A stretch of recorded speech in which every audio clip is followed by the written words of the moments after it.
ದೇವನಹಳ್ಳಿ ಪಟ್ಟಣದ ಹಳೆ ತಾಲೂಕು ಕಚೇರಿ ರಸ್ತೆಯಲ್ಲಿರುವ ಶ್ರೀ ಸರ್ವಶಕ್ತ್ಯಾತ್ಮಕ ಚೌಡೇಶ್ವರಿ ದೇವಾಲಯದಲ್ಲಿ 13ನೇ ವರ್ಷದ ವಾರ್ಷಿಕೋತ್ಸವದ ಅಂಗವಾಗಿ ವಿಶೇಷ ಪೂಜಾ ಕೈಂಕರ್ಯಗಳು ಭಕ್ತರ ಆಕರ್ಷಣೆಯ ಕೇಂದ್ರವಾಗಿವೆ.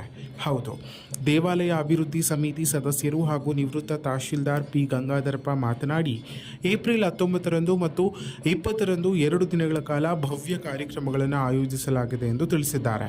ಸರ್ವಶಕ್ತ್ಯಾತ್ಮಕ ದೇವನಹಳ್ಳಿ ಚೌಡೇಶ್ವರಮ್ಮನವರ ದೇವಾಲಯ ಇದು 106 ವರ್ಷದ ಇತಿಹಾಸ ಕೂಡ ಇದಕ್ಕೆ ಇದೆ. ಯಾಕೆಂದರೆ 100 ವರ್ಷದ ಹಿಂದೆಯೇ ದಾನಿಗಳು ಒಂದು ಜಾಗವನ್ನು ದೇವಸ್ಥಾನಕ್ಕೆ ಬರ್ತಕ್ಕಂಥ ಆದಾಯ ಬರಬೇಕು ಅಂತೇಳಿ ಬರೆದಿರ್ತಕ್ಕಂಥದ್ದು. ಇದು ಕಾಕತಾಳೀಯವಾಗಿ 13 ವರ್ಷಗಳ ಹಿಂದೆ ಎಲ್ಲರ ಪ್ರಯತ್ನದಿಂದ, ಊರಿನ ಎಲ್ಲ ಸಹಕಾರದಿಂದ ಒಂದು ಪ್ರತಿಷ್ಠಾಪನೆ ಆಯಿತು. ಪ್ರತಿಷ್ಠಾಪನೆ ಆಗಿರ್ತಕ್ಕಂಥ ದಿನ ಅಕ್ಷಯ ತದಿಗೆ ಮಹಾದಿನ. ಆ ದಿನ ಬಹಳ ವಿಶೇಷವಾದ ಒಂದು ದಿನ. ಹೊರನಾಡು ಅನ್ನಪೂರ್ಣೇಶ್ವರಿ ತಾಯಿ ಕೂಡ ಅದೇ ಒಂದು ಗಳಿಗೆಯಲ್ಲಾಗಿರೋದ್ರಿಂದ ಇಲ್ಲಿ ಕೂಡ ಕೇವಲ 13 ವರ್ಷದಲ್ಲಿ ನಿರಂತರ ದಾಸೋಹಗಳು, ಮಗದೊಂದು ಅಲಂಕಾರಗಳು, ಅಮ್ಮನವ್ರಿಗೆ ಇದುವರೆಗೂ ಸುಮಾರು 1,500-2 ಸಾವಿರ ಅಲಂಕಾರಗಳು ಆಗಿರ್ಬೋದು. ಅಂದರೆ ಅಷ್ಟು ಆನಂದವಾದ ಅಲಂಕಾರಗಳು, ಅಲಂಕಾರ ಪ್ರಿಯೆ. ಅದರ ಜೊತೆ ಒಳಗಡೆ ಆ ತಾಯಿ ಬರೀ ದೇವನಹಳ್ಳಿ ಮಾತ್ರ ಅಲ್ಲ, ಬೆಂಗಳೂರು ಗ್ರಾಮಾಂತರ ಜಿಲ್ಲೆ ಮಾತ್ರ ಅಲ್ಲ, ಎಲ್ಲ ಬೇರೆ ಬೇರೆ ಜಿಲ್ಲೆಗಳಿಂದ, ರಾಜ್ಯಗಳಿಂದ ಚೌಡೇಶ್ವರಿ ದೇವಾಲಯವನ್ನು ಹುಡ್ಕೊಂಡು ಬಂದು ಅವರ ಕೋರಿಕೆಗಳನ್ನು ಈಡೇರಿಸ್ತಾ ಇರ್ತಕ್ಕಂಥ ಕರುಣಾಮಯಿ ತಾಯಿ. ಅಂತಹ ಒಂದು ತಾಯಿಯ 13ನೇ ವರ್ಷದ ಒಂದು ವಾರ್ಷಿಕೋತ್ಸವ ಮಹಾ ಸಮಾರಂಭ ಇದೇ 19-20 ದೇವನಹಳ್ಳಿ ಚೌಡೇಶ್ವರಿ ದೇವಾಲಯದಲ್ಲಿ ಮಾಡ್ತಾ ಇದ್ದೇವೆ. ಎಲ್ಲರೂ ಕೂಡ ತುಂಬ ಸಹಕಾರ ನೀಡ್ತಾ ಇದ್ದಾರೆ. ಎಲ್ಲ ಕೂಡ ದಾನಿಗಳ ನೆರವಿನಿಂದ ನಡ್ಕೊಂಡು ಬರ್ತಾ ಇದೆ.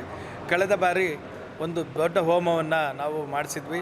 ಈ ಬಾರಿ ಪ್ರತ್ಯಂಗಿರಾ ದೇವಿ ಅಂದರೆ ಮೆಣಸಿನಕಾಯಿಯಲ್ಲಿ ಮಾಡ್ತಕ್ಕಂಥ ಒಂದು ವಿಶೇಷವಾದ ಹೋಮ. ಈ ಭಾಗದಲ್ಲಿ ಒಂದು ವಿಶೇಷವಾದ ಒಂದು ಪ್ರಯತ್ನ 2ನೇ ಬಾರಿ ನಾವು ಮಾಡಿಸ್ತಾ ಇದ್ದೇವೆ. ಅದು ನಂತರ ಅಮ್ಮನವರಿಗೂ ಕೂಡ ಸೇಮ್ ಪ್ರತ್ಯಂಗಿರಾ ದೇವಿ ಯಾವ ಥರ ಇರುತ್ತೆ ಅದೇ ರೀತಿಯಾದ ಪ್ರತ್ಯಂಗಿರಾ ದೇವಿ ಅಲಂಕಾರ ಇರುತ್ತೆ. ಇಷ್ಟು ಕಾರ್ಯಕ್ರಮಗಳ ಜೊತೆಗೆ ಹೆಣ್ಣು ಮಕ್ಕಳೇ ಸ್ವತಃ ಉತ್ಸವ ಮೂರ್ತಿಯನ್ನು ತೆಗೆದುಕೊಂಡು ಹೊತ್ಕೊಂಡು ಹೋಗ್ತಕ್ಕಂಥ ಸಾವಿರಾರು ಹೆಣ್ಮಕ್ಳು ಹೊತ್ಕೊಂಡು ಹೋಗ್ತಕ್ಕಂಥ ಒಂದು ಅವಕಾಶ ದೇವನಹಳ್ಳಿ ಚೌಡೇಶ್ವರಿ ದೇವಾಲಯದಲ್ಲಿ ಮಾತ್ರ. ಕಳೆದ 13 ವರ್ಷಗಳಿಂದ ಈ ದೇವಾಲಯಕ್ಕೆ ವಿವಿಧ ಜಿಲ್ಲೆಗಳಿಂದ ಭಕ್ತರು ಆಗಮಿಸ್ತಾ ಇದ್ದು, ಈ ವರ್ಷವೂ ಹೆಚ್ಚಿನ ಸಂಖ್ಯೆಯಲ್ಲಿ ಭಕ್ತರ ಆಗಮನ ನಿರೀಕ್ಷಿಸಲಾಗಿದೆ ಎಂದರು. ಇನ್ನು ತಾಯಿ ಚೌಡೇಶ್ವರಿಗೆ ಏಪ್ರಿಲ್ 19ರಂದು ದೇವಿಗೆ ಗಂಗಾ ಪೂಜೆ, ಮಹಾಸಂಕಲ್ಪ, ಮಂಗಳ ದ್ರವ್ಯಗಳಿಂದ ಮಹಾಭಿಷೇಕ ನಡೆಯಲಿದ್ದು, ಸಂಜೆ ವೇಳೆಗೆ ಭಜನೆ, ವಾಸುಕಿ ಪೂಜೆ ಹಾಗೂ ಮಂಡಲಾರಾಧನೆ ನಡೆಯಲಿದೆ. ಏಪ್ರಿಲ್ 20ರಂದು ಪಂಚಾಮೃತಾಭಿಷೇಕ, ಸರ್ವದೋಷ ನಿವಾರಣಾ ಶಾಂತಿ ಪೂಜೆ ಹಾಗೂ ಲೋಕ ಕಲ್ಯಾಣಾರ್ಥವಾಗಿ ಪ್ರತ್ಯಂಗಿರಾ ಹೋಮ ನಡೆಯಲಿದ್ದು, ದೇವಿಗೆ ಪ್ರತ್ಯಂಗಿರಾ ದೇವಿಯ ಅಲಂಕಾರ ಮಾಡಲಾಗುತ್ತೆ. ಇವಾಗ ಈ ವರ್ಷದ ಒಂದು ವಿಶೇಷ ಏನಂದರೆ ಒಂದು ಮಂಡಲ ವಾರ್ಷಿಕೋತ್ಸವ ಬಂದಿದೆ.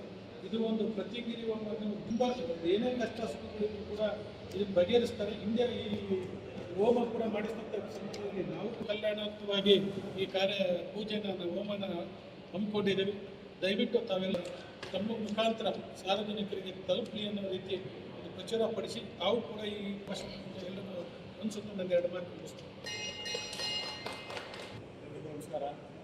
ಸರ್ವಶಕ್ತ್ಯಾತ್ಮಕ ಶ್ರೀ ಶಿವರೇಶ್ವರಿ ದೇವಿಯ 13ನೇ ವಾರ್ಷಿಕೋತ್ಸವ ಈ ಒಂದು ದೇವಸ್ಥಾನದ ಅಭಿವೃದ್ಧಿಗೆ ಹೆಚ್ಚು ಧನ್ಯಗಳಾದಂಥ ಮುರಾಜಣ್ಣವರೇ, ನಾಗರಾಜ ಸಾಹೇಬ್ರೆ, ಶ್ರೀರಾಮಣ್ಣವರೇ, ಜಯರಾಮಣ್ಣವರೇ, ಹನುಮಂತಣ್ಣವರೇ, ಅದು ವೇದಿಕೆ ಮುಂಭಾಗದಿಂದೆಲ್ಲ ಪತ್ರಿಕಾ ವರದಿಗಾರರೇ, ಈಗಾಗಲೇ ಕೂಡ 12 ವರ್ಷದ ವಿಜೃಂಭಣೆಯಿಂದ ಕೂಡ ಮಾರ್ಕೊಂಡು ಕೂಡ ಬರ್ತಾಯಿದ್ದೀವಿ. ಈಗಾಗಲೇ 2 ದಿವಸದ ಕಾರ್ಯಕ್ರಮಗಳ ಬಗ್ಗೆ ವಿಸ್ತಾರವಾಗಿ ಯಾವ್ಯಾವ ಕಾರ್ಯಕ್ರಮ ಇದೆ ಅಂತ ಕೂಡ ನಾವು ಮಾಧ್ಯಮ ವರದಿಗಾರರು ಕೂಡ ಹೆಚ್ಚು ಒತ್ತನ್ನು ಕೊಟ್ಟರೆ ಪತ್ರಿಕಾ ಕೂಡ ಎಲ್ಲರೂ ಒಂದು ಅಡ್ವರ್ಟೈಸ್ಮೆಂಟ್ ಎಲ್ಲ ಚೆನ್ನಾಗಿ ಮಾಡಿದ್ರೆ ಕಾರ್ಯಕ್ರಮ ಕೂಡ ಯಶಸ್ವಿಯಾಗಿ ಮಾಡ್ಕೊಂಡವರನ್ನ ಅಂತ ಹೇಳ್ತಾ ಎಲ್ಲರಿಗೂ ಮಧ್ಯಾಹ್ನ ಶಶಿಕಲಾ ಅಶ್ವತ್ಥಪ್ಪ ಗುರೂಜಿ ಸಾರಥ್ಯದಲ್ಲಿ ಸತ್ಸಂಗ ಮತ್ತು ಭಜನೆ ನಡೆಯಲಿದ್ದು, ಸಂಜೆ ಚಿನ್ನಲೇಪಿತ ಉತ್ಸವ ಮೂರ್ತಿಯನ್ನು ಪಟ್ಟಣದ ರಾಜಬೀದಿಯಲ್ಲಿ ಮಹಿಳೆಯರು ಹೊತ್ತು ಸಾಗಿಸುವ ವಿಶೇಷ ಮೆರವಣಿಗೆ ಹಾಗೂ ಉಯ್ಯಾಲೋತ್ಸವ ಭಕ್ತರ ಮನಸೂರೆಗೊಳ್ಳಲಿದೆ. ಇದೇ ವೇಳೆ ದೇವಾಲಯ ಅಭಿವೃದ್ಧಿ ಸಮಿತಿ ಸದಸ್ಯ ಎಸ್ಆರ್ ಮುನಿರಾಜು ಮಾತನಾಡಿ, ಕಳೆದ 12 ವರ್ಷಗಳಲ್ಲಿ ದೇವಾಲಯವು ಅತ್ಯಂತ ಪ್ರಸಿದ್ಧಿ ಪಡೆದುಕೊಂಡಿದ್ದು, ಅನೇಕ ಭಕ್ತರು ದೇವಾಲಯಕ್ಕೆ ಆಗಮಿಸ್ತಾ ಇದ್ದಾರೆ. ಹೆಚ್ಚಿನ ಸಂಖ್ಯೆಯಲ್ಲಿ ಭಕ್ತಾದಿಗಳು ಪೂಜಾ ಕೈಂಕರ್ಯಗಳಲ್ಲಿ ಭಾಗವಹಿಸಬೇಕೆಂದು ಮನವಿ ಮಾಡಿದ್ದಾರೆ. ಈ ಸಂದರ್ಭದಲ್ಲಿ ಪುರಸಭೆ ಮಾಜಿ ಅಧ್ಯಕ್ಷ ಮುನಿಕೃಷ್ಣ ಸೇರಿದಂತೆ ದೇವಾಲಯ ಅಭಿವೃದ್ಧಿ ಸಮಿತಿ ಸದಸ್ಯರಾದ ಶ್ರೀರಾಮಯ್ಯ, ಪಾಪಣ್ಣ, ಪಿ ಜಯರಾಮ್, ಹನುಮಂತಪ್ಪ, ಗೋಪಿ, ಎಎಚ್ ನಾಗರಾಜ್, ತೇಜ್ ಕುಮಾರ್, ರಾಜಣ್ಣ ಹಾಗೂ ದೇವಾಲಯದ ಪ್ರಧಾನ ಅರ್ಚಕರಾದ ಮಂಜುನಾಥ ಶಾಸ್ತ್ರಿ ಸೇರಿದಂತೆ ಹಲವರು ಉಪಸ್ಥಿತರಿದ್ದರು. ಒಟ್ಟಿನಲ್ಲಿ ದೇವನಹಳ್ಳಿಯಲ್ಲಿ ನಡೆಯಲಿರುವ ಈ ಚೌಡೇಶ್ವರಿ ದೇವಿಯ ವಾರ್ಷಿಕೋತ್ಸವ ಭಕ್ತರಲ್ಲಿ ಆಧ್ಯಾತ್ಮಿಕ ಮನೋಭಾವನೆ ಹೆಚ್ಚಿಸುವುದರೊಂದಿಗೆ ವೈಭವಯುತ ಧಾರ್ಮಿಕ ಕಾರ್ಯಕ್ರಮವಾಗಿ ರೂಪುಗೊಳ್ಳುತ್ತಿದೆ. ಇನ್ನಷ್ಟು ಸ್ಥಳೀಯ ಮಾಹಿತಿಗಾಗಿ ನಮ್ಮ RR ನ್ಯೂಸ್ ಕನ್ನಡವನ್ನು ಸಬ್ಸ್ಕ್ರೈಬ್ ಮಾಡಿಕೊಳ್ಳಿ.